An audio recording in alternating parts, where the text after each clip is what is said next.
Vamos falar de todas as leituras feitas no primeiro semestre de 2025. Tem algumas coisas que, na verdade, eu achei que eu havia lido no ano passado, mas é aquele momento que a nossa cabeça já começa a nos sabotar e a gente já não lembra quando a gente leu algo exatamente. Estou aqui então com meu registro de livros para não incorrer no erro. E eu comecei o livro de uma ótima forma, que é ganhando um tapa na cara com O Deserto dos Tártaros, do Dino Buzzati. Essa edição aqui é da Tag, você acha ela no sebo, ou às vezes até na Shopee você consegue achar usado. Eu amei, eu tava apaixonada por essa edição aqui.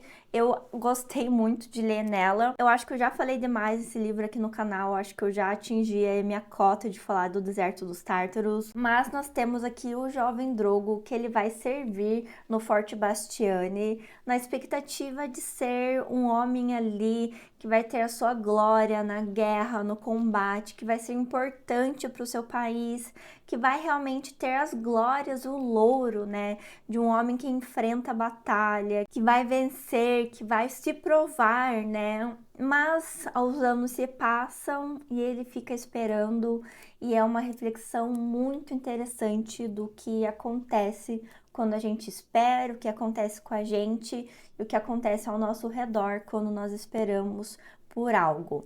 Livro incrível, maravilhoso. Se você pesquisar aqui no canal Deserto dos Tártaros, você vai ver conteúdos. A gente tem resenha, a gente tem vlog, a gente tem várias coisas. E nisso eu li também o meu primeiro russo do ano, que foi Felicidade Conjugal, do Tolstói, que também foi uma releitura para mim. Esse livro aqui eu li, eu acho que faz 1 ou 2 anos já. Eu li ele numa manhã de domingo, ele é super curto e eu acabei me reencontrando com ele. E que livro, gente! Eu já tinha tido essa sensação, acabei de ver o quanto de flag eu usei, vocês não conseguem ver porque aquelas flags cinzinhas assim, mas tá empesteada de flagzinha. Eu lembro de gostar do livro quando eu li, mas não ter achado uau. Tanto que eu li depois de ter lido Ana Karenina. Eu acho que é um livro legal para você ler antes. Não que vai diminuir o brilho, coisa parecida, mas eu gosto muito de pensar no casal aqui como uma gênese realmente, né? De um casal que a gente vai encontrar em Ana Karenina. Mas um livro belíssimo. Nós temos aqui um casal que é formado, né, por uma jovem, realmente jovem, que após o falecimento do seu pai, ela tem um homem que é responsável por cuidar dela, né, que era amigo do seu pai, e a partir disso eles acabam se aproximando, casam, e ele é mais velho, eles são de níveis ali de experiências de vida totalmente diferentes, e ela acaba então tendo todas as expectativas de uma jovem que não viveu a vida para o casamento, para a vida em sociedade. E chega no momento em que isso vai trazer algumas arestas para o casamento deles. E a forma com que eles vão lidar, a forma com que ele vai lidar com ela, e a forma com que ela vai perceber depois o que ele estava fazendo, como que ele estava lidando. Enfim, gente, livro incrível. É muito interessante para a gente perceber o que faz uma felicidade conjugal, o que faz realmente o casal ser feliz, onde está a felicidade de cada uma dessas partes, onde começa a felicidade de um e termina a outra. Livro maravilhoso, tanto que eu li um outro livro que eu amei de paixão depois, que foi O Coração das Trevas, que foi lido e relido em janeiro. E assim, nós temos vídeo também para esse livro aqui no canal. É um livro que todo mundo fala, né, do peso, de como ele tem uma névoa em volta dele, como ele é pesado, assim, a atmosfera dele eu concordo. Mas é um livro que ele me pegou tanto, num lugar tão específico, e eu fiquei tão entretida, tão conectada com essa história, que quando eu terminei, me deu um insight, eu voltei pro começo da história e reli o livro. Até ele é curto, né? Então isso me permitiu fazer isso. Às vezes eu tenho isso com calhamaço, gente. Daí eu lembro que aconteceu isso com os irmãos Karamazov. Daí foi um pouco mais difícil, né, de fazer esse processo. Mas aqui nós temos o Capitão Marlowe, que ele, na verdade, é assim, é uma história dentro da história. A gente está ali numa embarcação esperando para navegar, e daí tem um homem que fala que ouviu essa história do Capitão Marlow, que o Capitão Marlow então conta de uma aventura, digamos assim, dele, em que ele teve que descer o Rio Congo, que a gente entende que é o Rio Congo, atrás, né, para resgatar de certa forma, para trazer de volta ali o Capitão Kirk. E daí é interessante porque a história tá muito mais na jornada do que no ponto de chegada, isso é bem legal de perceber. E a transformação que o Marlow vai passando ao longo dessa jornada e que homem transformado em si que ele encontra quando ele chega e que homem transformado que ele encontra quando ele dá de cara com o Kurtz. Livro incrível, eu gostei demais desse livro, eu tenho certeza que eu vou reler em outros momentos. Mas Felicidade Conjugal não foi o único russo que eu li em janeiro. Eu finalizei a leitura de Crime e Castigo do Dostoiévski. E eu tava com grandes expectativas, porque vocês sabem que eu amo Dostoiévski. E essa aqui era a grande aposta de vários de vocês de que eu iria amar esse livro. E eu gostei muito, sim, dele, mas ainda não desbancou Os Irmãos Karamazov pra mim. E é engraçado porque a minha leitura de Irmãos Karamazov, ela teve altos e baixos ao longo de todo o tempo, mas eu gostei muito do final e a forma com que eu lembro da história, ela só vai crescendo, assim, sabe? Ao decorrer do tempo. Não que isso não aconteça com Crime e Castigo. Depois disso, né, depois dessa leitura, eu sinto que tem um pouco de Raskolnikov em todas as minhas leituras, um pouco de Sônia em várias outras leituras. Então é um livro que eu acho que faz parte daquele teu aparato, sabe? Literário que realmente vai fazer diferença, que é aquela base onde você vai sedimentar novos livros, que você vai realmente construir toda aquela tua bagagem. Então acho que é um livro importantíssimo para se ler, um grande clássico da literatura que eu gostei muito de ler.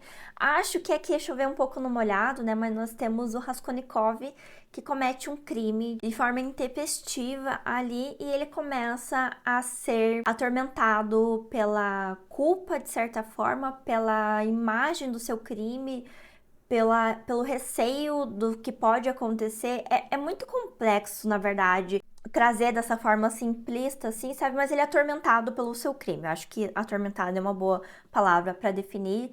E a gente vai acompanhar, então, tanto o crime que ele fez, quanto o castigo que em partes é imposto por ele e em partes é imposto pela sociedade. Vamos deixar assim. Livro muito bom, fica a indicação para todos vocês. Entramos então em fevereiro, eu fiz uma mini maratona ali, né? Eu acho que foi o 7 em 7, de ler 7 livros em 7 dias. E eu comecei então com o Sob o Sol do Meu Sangue, do Igor Chacon. E, gente, eu não sei o que estava esperando, na verdade, quando eu vim ler esse livro, né? Eu recebi da editora esse livro e é um livro do Igor, o primeiro livro publicado, se não me engano, do Igor Chacon, livro de contos dele. E eu sei que tinha essa questão do sertão, mas falava assim sobre um olhar revigorante. E daí eu não sei o que passou na minha cabeça, que talvez eu achava que o revigorante seria algo talvez um pouco menos denso, e não denso de fácil, mas denso emocionalmente, sabe? Fui totalmente desavisada. Eu fui totalmente com a expectativa desalinhada.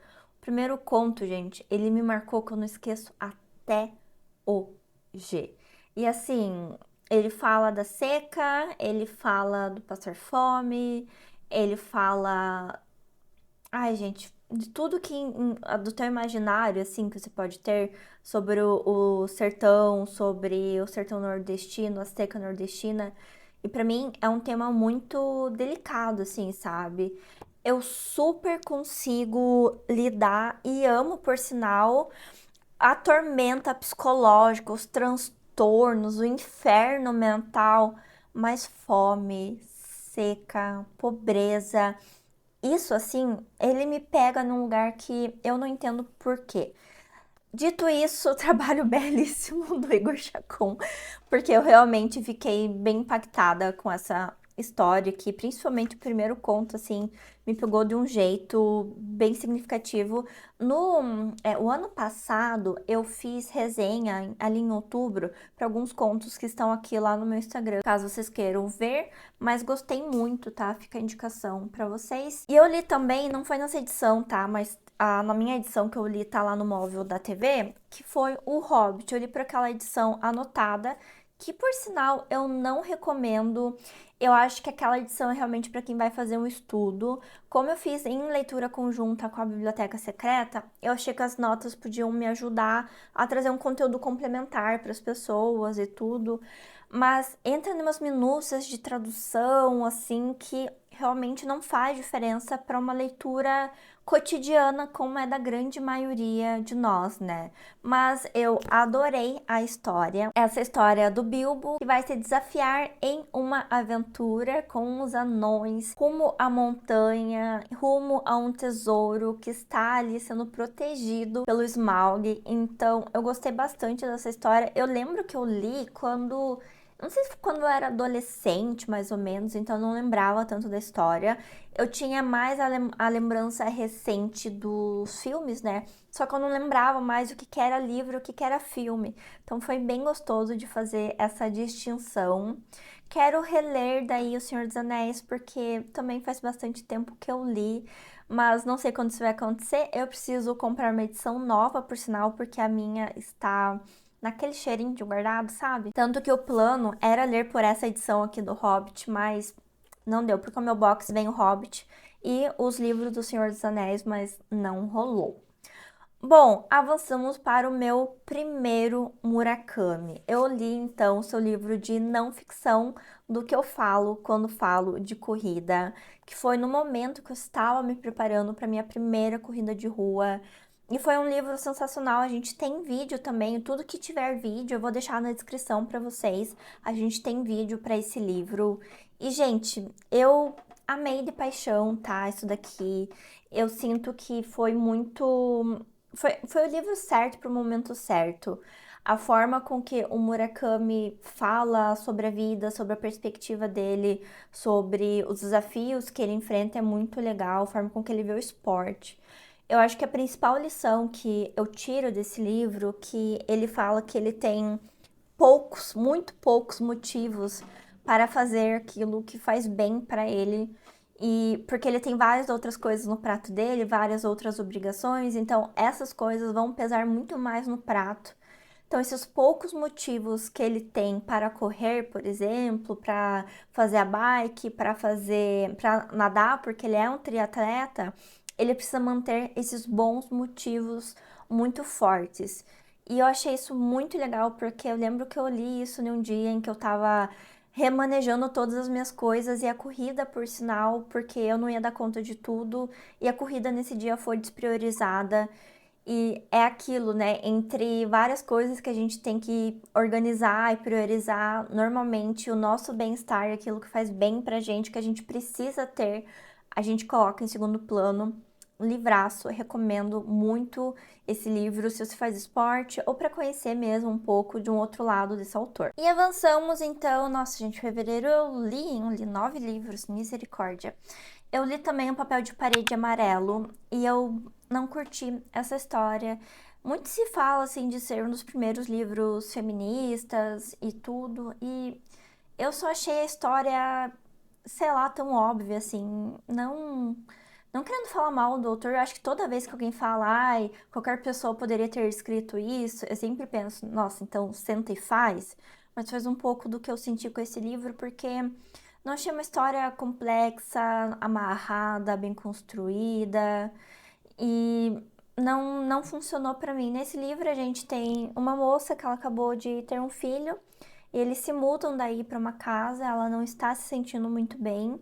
Claramente ela está com depressão pós-parto, o marido dela não acha que ela está doente. É naquela época em que a saúde mental era vista como deita em berço esplêndido, olha para o nada e simplesmente espere o tempo passar que você vai melhorar. Então não era uma época em que a saúde mental era lidada como a gente sabe hoje, né? E ela vai enlouquecendo naquele ambiente, e nesse quarto que ela fica, né, tem um papel de parede amarelo, que ela começa a ver coisas se mexendo nesse papel de parede, tá? Que tem um estupim em toda esse quadro mental que ela tá vivendo. A gente tem um aspecto que ela começa a maquiar o que ela tá pensando e o que ela tá sentindo para não alarmar o marido. Então a gente vai acompanhando assim como sutilmente ela vai piorando a sua saúde mental. O tema é extremamente interessante, mas a forma com que a autora abordou e entregou isso não funcionou para mim, então não rolou. O outro livro que eu li depois disso foi O Corvo, do Edgar Allan Poe. E esse livro, eu li no Kindle, tá? Tanto esse quanto o Papel de Parede Amarelo. Eu li na edição da Companhia das Letras. E essa edição, eu não vou lembrar agora, mas ela tem duas traduções. Uma eu acho que é do Machado de Assis, e a outra eu não vou lembrar, mas é de um poeta. E eu senti assim que nas duas leituras eu não entendi muito bem o que estava acontecendo, sabe? E daí o que que eu fiz? Nessa edição especificamente, ela tem o conto, né? Na verdade não é o conto, o poema em inglês. E na hora que eu li em inglês, a coisa fluiu assim, belíssima. Adorei o poema, achei muito bem construído, tem muita simbologia, tem muitas camadas. Eu fui pesquisar bastante depois, então isso ajudou muito assim na compreensão. Tem várias simbologias no texto que eu não conhecia. Curti demais. É um poema super simples. Aqui a gente vai ter a história de um homem que tá no seu quarto ali. A gente vê que ele não está num estado emocional muito legal, assim, ele tá meio melancólico. E daí ele escuta uma batida. E quando ele escuta essa batida, ele acha que é alguém, mas quando ele abre a porta ali, né? Ele se depara com um corvo que entra no quarto e senta em um busto, acho que é de Atena, se eu não me engano, e fala, né, nevermore, nevermore, nevermore. Isso é uma resposta porque antes dele entrar no quarto, se eu não me engano, eu não sei exatamente as palavras, mas esse homem estava se questionando quando ele ia encontrar a sua amada de novo, né? Então a entrada do corvo nesse ambiente é uma resposta a essa pergunta. É um poema bem interessante, assim, recomendo a leitura para vocês. E depois disso, eu li então o Édipo Rei, que tem nessa edição aqui do Teatro Grego. Por sinal, nessa edição que eu tenho, só falta eu ler As Nuvens, porque nós temos aqui o Prometeu Acorrentado, Édipo Rei e Medeia, falta só As Nuvens, mas Édipo Rei foi uma releitura, eu havia lido anteriormente na faculdade, isso em 2015, 2016, então faz um bom tempinho aí. E eu tava querendo reencontrar essa história porque eu tinha pouca lembrança, assim, do que de fato acontecia na peça. Tinha mais lembrança da teoria do Freud em cima da peça. E eu adorei fazer essa releitura. Basicamente, aqui a gente tem o Édipo rei, né, sendo ali confrontado com o fato de que o antigo rei de Tebas, ele foi assassinado e ninguém fez nada com isso. E o Édipo fala, olha, então quando a gente encontrar, vou arrancar os olhos, vou deixar essa pessoa a esmo, vou deixar essa pessoa andar errante, etc. E começa toda uma conversa ali com um oráculo que, na verdade, vai levar, né, o Édipo a entender que quem matou ele, o rei, foi o próprio Édipo, que casou com a sua própria mãe, que seus filhos são seus irmãos, etc. E o Édipo daí fura os próprios olhos e sai andando a esmo, ele se autoexila. Uma história bem interessante para você conhecer na íntegra, assim, sabe? Porque eu acho que a gente acaba conhecendo muito por todo mundo falar sobre isso, mas é o tipo de peça que a gente precisa ir pro papel, assim, para consolidar esse conhecimento. E daí eu avancei para a leitura de Aqueles que Queimam Livros, do Steiner. Também li pelo Kindle. E eu acho que eu tava no momento em que eu já havia lido tantos livros com temáticas similares a esse, que ele não foi assim, uou, sabe? Mas é um livro interessante que vai falar um pouco sobre o papel dos livros, o papel da escrita na nossa vida. Eu acho que o principal ponto aqui que me pegou são três ensaios, né? Eu acho que o principal ponto que me pegou aqui nesse livro é ele falar, né, de que a mesma população que escreve coisas belíssimas, transformadoras, ensaios incríveis, são as mesmas pessoas que queimam livros e em algum momento queimam pessoas também. Então, acho que essa é uma reflexão bem interessante do livro. Então, se você está começando a entrar nesse tema, ele tem no Kindle bem baratinho, eu recomendo, mas para mim, assim, eu acho que no momento que eu tava de investigação, de leitura sobre esse tema, acabou não agregando tanto. E por último, em fevereiro, eu li Rudan, do Turgenev. Eu li também pelo Kindle esse livro e não funcionou pra mim. Eu acho que eu já falei isso aqui em vários vídeos pra vocês. Eu senti, assim, que é um livro que foi bem enfadonho. Eu gostei do final do livro. Aqui nós teremos o Rudan. Ele vai ser apresentado a uma família ali rica, como sempre, né? Que tá numa casa de campo, passando o verão. E ele acaba entrando, então, né, no meio dessa família, nesse círculo social. E ele é aquele cara falador, assim, sabe? Então, muito do que se vê ali nesse tipo de relacionamento é parte das pessoas ficando super admiradas por tudo aquilo que ele fala e parte das pessoas extremamente incomodada porque diz que um homem não é um homem só de palavras, é um homem também de feitos e que ele estava se mostrando somente um homem de palavras. Então tem esse aspecto, a gente vai ver então ele sendo um desses homens que são um homem supérfluo, do Turgenev, que eu amo por sinal, mas para mim o grande valor desse livro está no final, que eu não posso falar aqui para vocês, que a gente acompanha esse personagem nos seus últimos dias de vida, e eu acho que a forma com que isso acontece, que isso é mostrado, sacramenta o que é um homem supérfluo. Entramos então em março e, gente, eu não acredito que eu li esse livro em março e nós já estamos em julho. Eu estou incrédula disso. Eu falo de Stoner, parece que foi mês passado que eu li esse livro, gente. Ele tá tão vivo, ele tá tão grudado em mim ainda. A gente tem vlog de leitura aqui no canal para esse livro. A história do Stoner é a mais simples possível. Stoner é esse homem do interior do campo, que a sua família é uma família de fazendeiros. Chega um dia, o pai dele recomenda que ele vá, então, para a faculdade estudar agricultura, para que ele traga inovações para a fazenda, para que eles consigam fazer um pouco mais de dinheiro. Uma família extremamente ignorante de conhecimento, de estudo, uma família quieta, silenciosa, que não se comunica. Ele vai, então, para a universidade. Chega em determinado momento do curso, ele se depara com um professor que vai mudar a sua trajetória e se depara também com um soneto do Shakespeare. Nesse momento ele muda a sua graduação ali, os seus cursos para literatura e a partir disso ele vai ingressar então nesse mundo literário e a gente vai ter vários movimentos históricos acontecendo de fundo, né? Primeira Guerra Mundial, Segunda Guerra Mundial, tantas outras coisas que vão acontecer. E o Stoner fica. Ele vai casar, ele vai ter filha e aqui a grande questão não é que é um livro que é embasado em grandes acontecimentos, em grandes eventos. Ele é um livro que ele vai um pouco na pegada do Deserto dos Tártaros e provavelmente foi o porquê eu tanto amei esse livro aqui. A gente vê como o Stoner em alguns momentos se acomoda assim em relação à vida e o que isso vai impactar a longo prazo na sua vida e na vida daqueles que estão ao seu redor, né? Eu acho que no Deserto dos Tártaros a gente vê mais esse impacto na vida do Drogo. Aqui em Stoner a gente vai ver o impacto na vida dele, mas também o impacto na vida de quem os cerca. O relacionamento dele com a filha, assim, pra mim é uma coisa. Eu passei pano pro Stoner em diversos momentos desse livro, mas no relacionamento dele com a filha não deu. E daí, para encerrar o mês de março, eu terminei a minha releitura de Memórias Póstumas de Brás Cubas.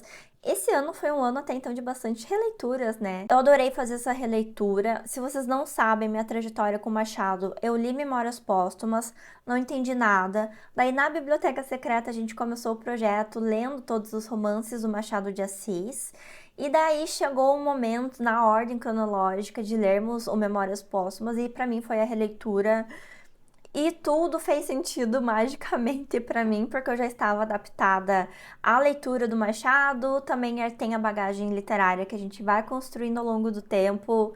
Amei demais esse livro. Nós temos aqui um livro que é extremamente popular na nossa literatura, né? Eu acho que pode ser talvez o mais popular da nossa literatura, mas nós vamos acompanhar então a vida do Brás Cubas com esse olhar muito satírico, muito crítico, social, e a gente vai ver talvez ele um pouco nessa pegada também de tomando as decisões erradas, um pouco como Stoner e Drogo esperando a vida acontecer. Eu coloco ele um pouco nessa lista de personagens, e quando tudo que ele constrói vai resultar em talvez uma vida que ele não gostaria de ter vivido.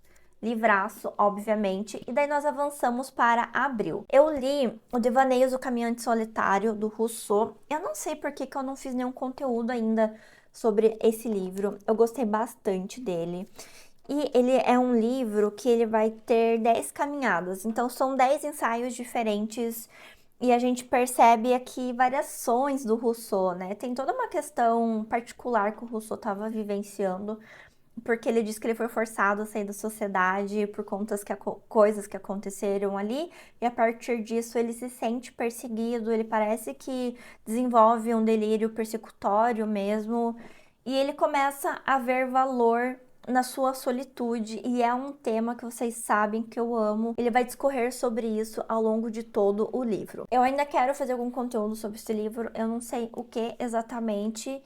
E eu li também na sequência As Bacantes, por conta de um outro livro que já vai aparecer aqui.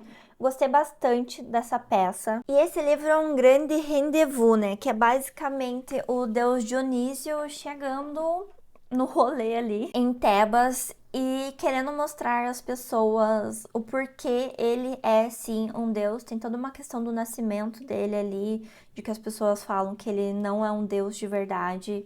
Então, ele vai causar várias mortes, delírios e tudo. É um pouco daqui que a gente tem, então, aquelas festas dionísicas. E é muito interessante a peça. Eu não conhecia, nunca tinha nem ouvido falar. Então, ele vai remeter, então, essa origem do Dionísio e como, né, ele nasceu e tudo. Eu acho que é bem interessante conhecer.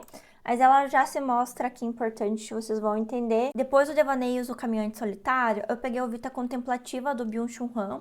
Gostei muito desse livro, ele tá todo marcado, tá? Aqui a gente vai ter 6 ensaios e eu gostei mais do primeiro, que é Considerações sobre Natividade. E é um momento que eu tava precisando ler algo nesse gênero, assim, sabe? Algo que eu acho que nos últimos meses, por conta de estar lidando com muitas dores crônicas, eu estou precisando rever, assim, algumas coisas na minha vida, rever prazer na inatividade para uma pessoa que sempre foi muito acelerada, muito produtiva. Eu até comentei com meu marido, né, que em relação ao ano passado, a mim mesmo no ano passado, eu li significativamente menos, e isso não é melhor ou pior, mas eu gostaria de ter lido mais porque eu queria ter tido a experiência de ler outros livros que eu estou ansiosa. E ele fala, né, que o Rio não é mais o mesmo. Dá vontade de dar um chute nele? Dá vontade de dar um chute nele, mas ele está certo. Então, esse foi um bom livro que me ajudou neste momento e é uma reflexão que anda bem constante por aqui. Mas, entrando então nas leituras do Shakespeare que nós estávamos fazendo, e vamos retomar também na Biblioteca Secreta, eu li Rei Lear. E eu amei de paixão essa peça aqui. Eu achei ela muito complexa, com vários enredos, ela tem trama, subtrama, vários personagens. É uma das peças mais longas do Shakespeare que eu já li. Amei de paixão. Atualmente, minha segunda peça favorita do Shakespeare tá para aparecer, a peça que irá desbancar Otelo no meu coração. Mas aqui nós teremos então o Rei Lear, que um determinado dia ele acorda e pensa: e se eu dividisse a minha coroa, o meu reino, entre as minhas 3 filhas? Mas antes eu vou pedir para elas me paparicarem um monte, falarem o quanto elas me amam. E daí, dependendo de quem falar mais, quem amaciar mais o meu ego, eu dou a parte melhor ou pior aqui do meu reinado. Foi basicamente o que ele fez. 2 das filhas foram bem-sucedidas, mas uma delas, a Cordélia, não se dobrou e falou apenas que o amava da forma com que ela deveria amá-lo. E isso vai dar um rendezvous, gente. Claro que não vai dar certo, todo o desdobramento da peça vai ser a partir disso. Eu amei essa peça. Eu não diria que seria uma primeira para você ler assim, porque ela tem realmente bastante acontecimento, mas foi uma ótima experiência para mim. Li também O Último Dia de um Condenado, do Victor Hugo, e eu até fui procurar o livro na minha estante que eu havia comprado, mas ele entrou naquela lista dos desapegos que eu fiz no sebo, porque eu não gostei do livro, eu tô tentando desapegar do que não tá funcionando para mim. E foi uma releitura também, eu dei uma segunda chance para esse livro, não funcionou. Aqui a gente vai ter, não é só o último dia de um condenado, vai ser os últimos dias de um condenado. Mas a minha grande questão com esse livro é o ponto de vista. A gente tem muito ponto de vista não interno do personagem, sabe? A gente não está dentro da cabeça do personagem, a gente é somente os olhos do personagem. Eu não sei, deve ter algum termo literário para definir isso que eu não conheço, mas eu sinto que ele vai mais narrando as coisas que estão acontecendo, a sequência dos eventos, do que a gente está no seu mundo interno e tentando entender o que ele está sentindo com as coisas que estão acontecendo. Isso me incomoda. Então, são os últimos dias dele dentro da prisão, entendendo para onde ele vai, o que vai acontecer. Ele vê a filha, ele é mudado de cela, ele encontra o padre, todas essas coisas que vão acontecendo ali nessa, que seria a rotina, né, normal de um condenado, mas que para mim, sim, não funcionou, gente.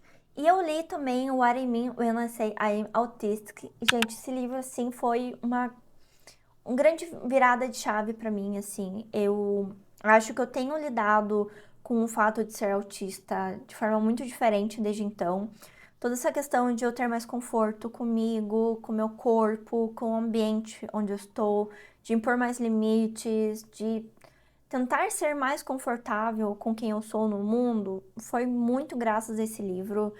Me fez refletir que, apesar do diagnóstico tardio, eu achei que eu estava muito no nível de entender as minhas dificuldades e limitações, mas ainda fazendo um esforço para normalizá-las, ao invés de tentar realmente lidar com as coisas da forma com que eu consigo lidar, não tentando ser uma pessoa normal, neurotípica, sabe? Então foi muito, muito bom. E por último, eu li então A Dona Tarte com a História Secreta. E aqui nós vamos ter uma menção aos rituais dionísicos, e por isso que eu li As Bacantes. Esse é um livro que eu não odiei, mas eu gostei dele, mas eu achei que tem um alvoroço grande em cima dele, assim, que não necessariamente precisa de tanto.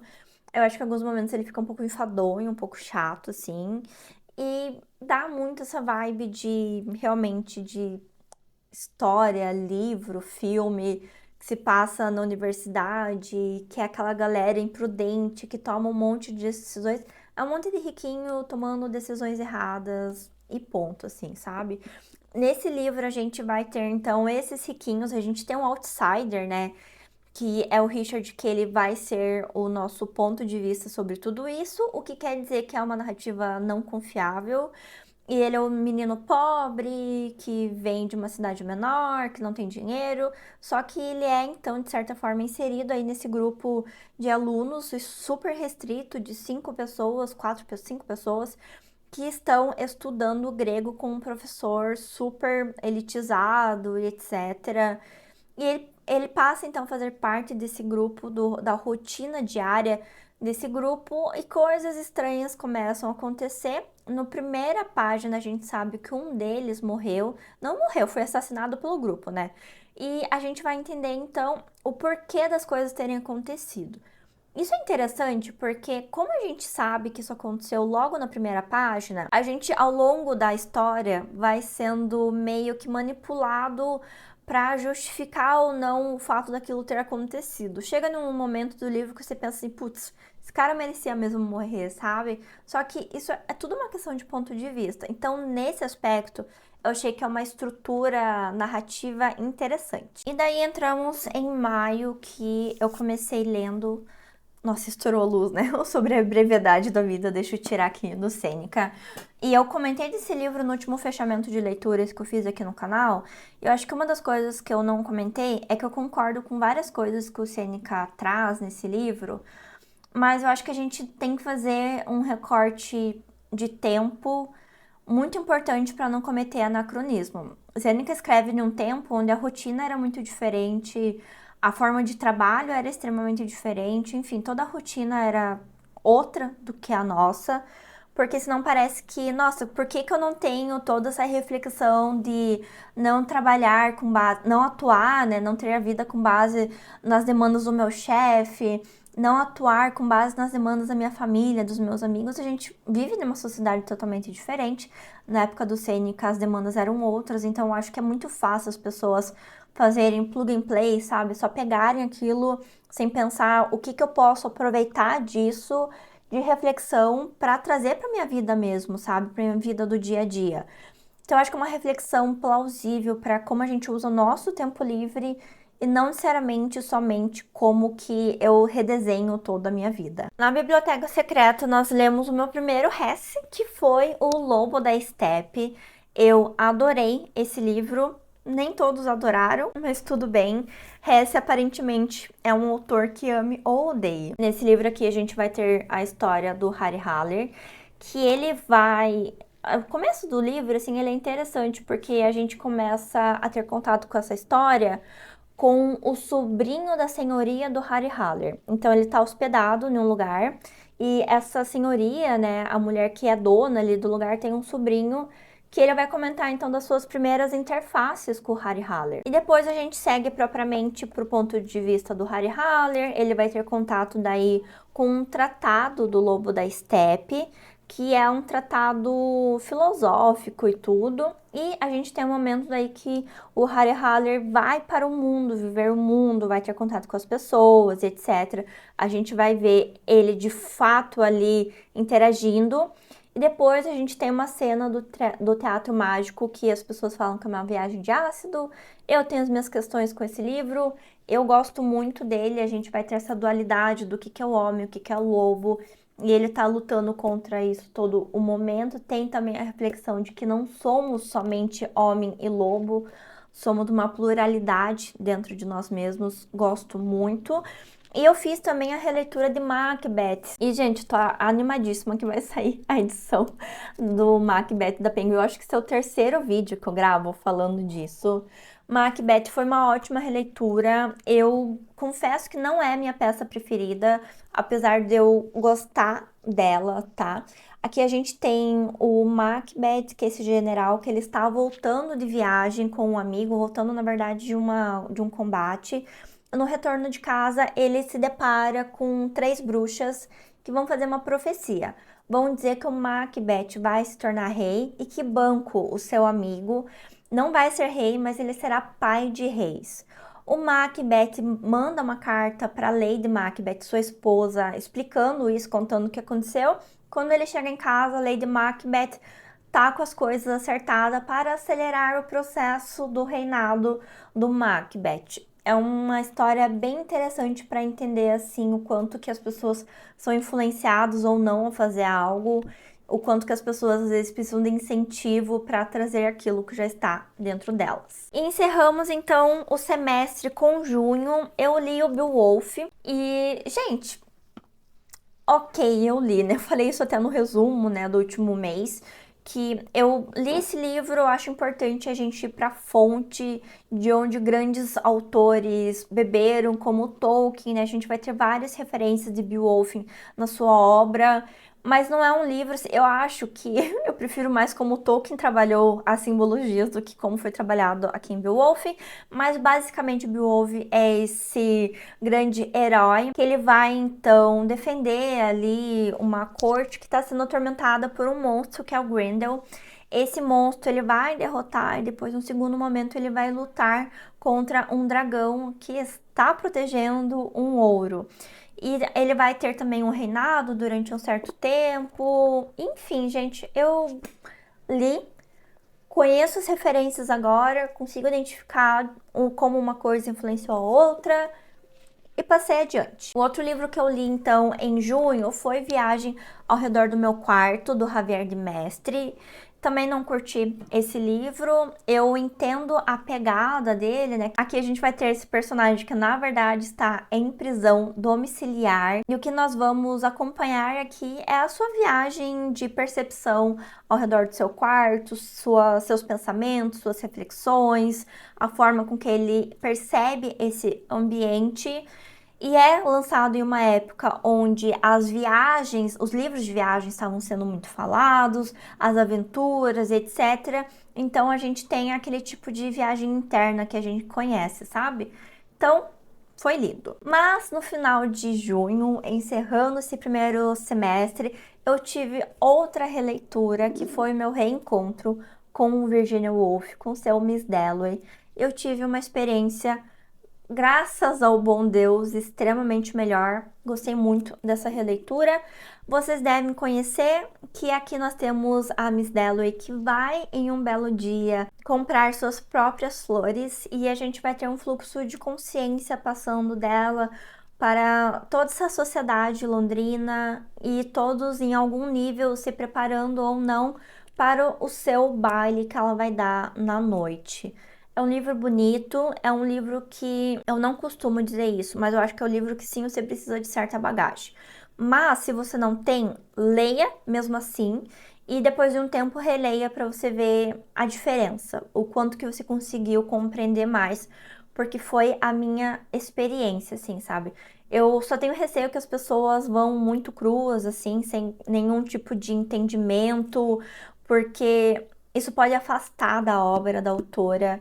E eu acho que às vezes isso tá muito mais em como a gente tá lidando com a obra do que por culpa da autora. E pelo menos era essa minha experiência, assim, sabe? Eu tava colocando culpa na Virginia, que coitada, não tinha feito nada contra mim. Meu Deus, esse vídeo ficou longo. Se você ficou até aqui, parabéns! Se você ficou até aqui, dá um like nesse vídeo, dá um hype, se inscreve no canal. Agradeço os membros da Biblioteca Secreta que me acompanharam em várias dessas leituras. Vou parar de papo, te vejo aqui no próximo vídeo aqui no canal.